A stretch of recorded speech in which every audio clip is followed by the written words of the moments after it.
Hello, everyone. This is Tom Fox back for another episode. And today I'm thrilled to have Kevin Cremi. Kevin, first of all, welcome and thank you so much for taking the time to visit with me today. Thanks for having me, Tom. Kevin, could you tell us your academic and professional background and your current role? Yeah, definitely. I went to Temple University, Fox School of Business, for my undergrad in finance.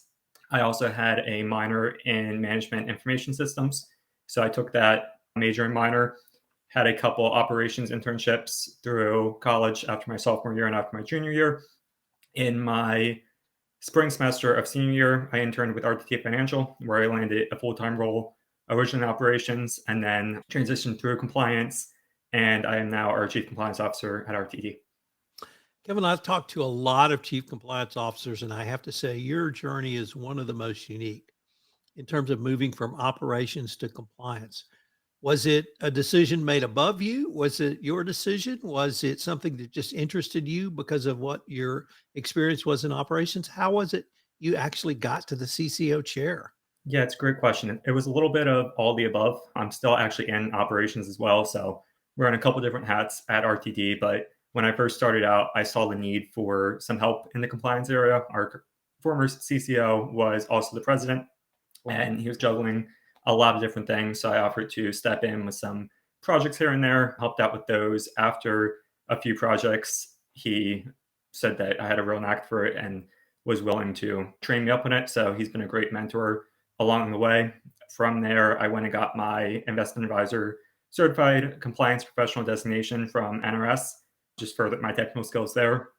And in July of 2022 was named the CCO. So definitely a very roundabout journey, but really did it with the firm in mind, how I can best help the rest of the employees at RTD, how I can best help our clients. And that's really what landed me in compliance. My sense would be coming from operations, the issues and questions that operations people have, both with and for compliance.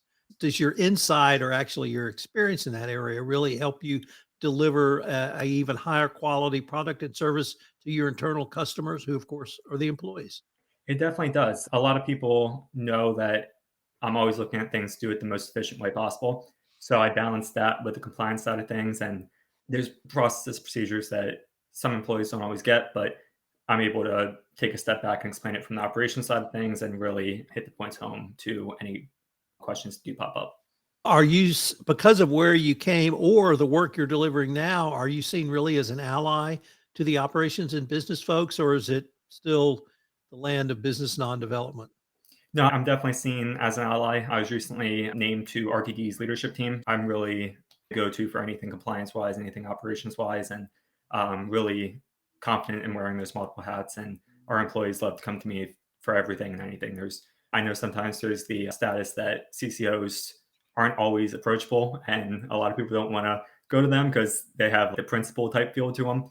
But I definitely do not have that sense at RTD. We have such a strong culture of compliance that everyone's willing to come to me for anything and everything. Let me pick up on you moving up to the leadership team. Why do you think it's important for a CCO to have a seat at the table?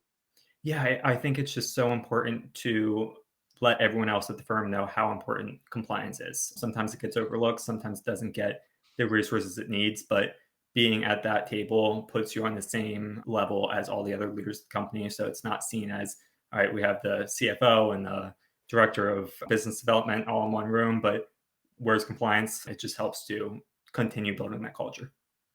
As you mentioned, you went to the CCO chair in, I believe, August of 2022. So, in that sort of 14 or 15 months, what have been some of maybe a couple of your top challenges, even if you haven't completed the end of the challenge as you originally envisioned it? Yeah, I think first challenge was just adjusting to the new role. A lot of liability and information that I need to take in as a CCO. So just making sure that I was able to effectively step into that role and really adjust to being in that leadership position.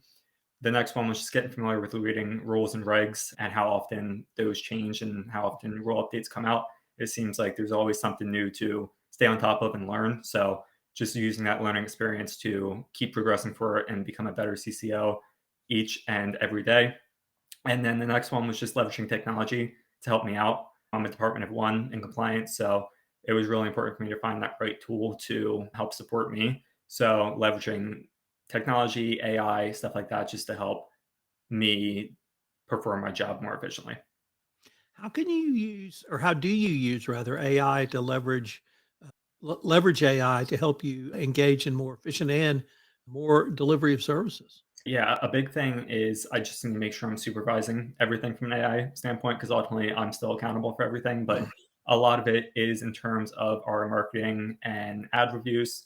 Anytime we're posting a blog, anything like that, we have AI that we can run it through to look for any subjective language that might be an issue, making sure that we can get on top of that and make those corrections. With email reviews, it's a huge help to look for various words or phrases that are in that email and help me to identify which emails to look at most thoroughly. And even with updating our policies and procedures, it gives a great insight on getting me started and then tweaking it from there to really make it fit RTD. Kevin, in your LinkedIn profile, which I had the opportunity to review prior to our podcast, it said you also have responsibility for cyber. Uh, could you tell us how you're able to wed the cyber role with your other CCO duties? Yeah, that's a great question. It starts back in college when I had that MIS minor. I had a cybersecurity course, which was really cool and opened up my eyes to everything that there is in place. We use a managed service provider, so that makes it a little bit easier to manage. I'm more so overseeing that managed service provider and making sure that they're doing everything they need to do to keep us secure. But from there, it's really combining our compliance policies with our cyber policies, making sure that we have strong passwords, making sure that we have the proper tools in place to keep us safe and secure. So, in my eyes, compliance and cyber really go hand in hand. And I think we're starting to see that with the SEC with some of these new rules that they're putting out with the cybersecurity requirements.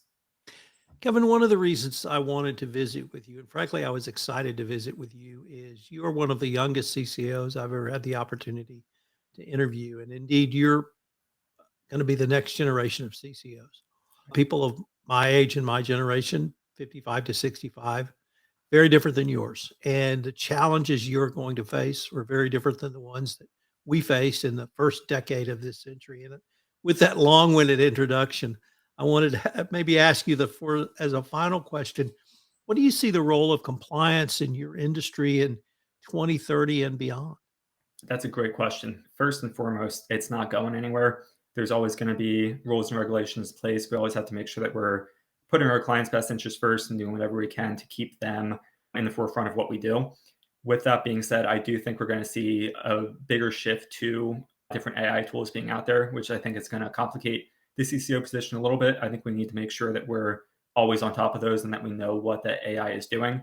And at the same time, I think rules and regs are just going to keep on changing over the next few years. And there's always going to be new stuff that we have to learn and abide by and adapt. I think that's the biggest thing is just seeing how much the policies changed in the last 3 or 4 years since I've been involved in the industry. Do you think 7 years down the line into 2030, it's going to be even more? I think it's just going to be more and more supervising, more and more making sure that we keep this culture of compliance and making sure that employees are following all those rules and regs that are in place. Kevin, unfortunately, we are near the end of our time for this episode. But before we leave, I wanted to ask you if our listeners wanted to follow up with you or more information on you, what might be the best place for them to go? Yeah, definitely. They can shoot me an email directly at kcremi@rtdfinancial.com. You can also find me on LinkedIn. Feel free to shoot me a connection or a direct message. We're really happy to connect with you and have any discussions. Always happy to chat with anyone in compliance or anyone in general and pick everyone's brains. Kevin, I wanted to thank you again for taking the time to visit with me, and I hope we can continue this conversation. Thanks, Tom. Agreed. It was a lot of fun. Thank you. This is Tom Fox again. Thank you so much for listening to Into the Chair, Tales from Chief Compliance Officers. If you'd like to be on this podcast, love to host you. You can give me a shout at tfox@tfoxlaw.com. Into the Chair, Tales from Chief Compliance Officers is a Comply podcast, which is produced by the Compliance Podcast Network.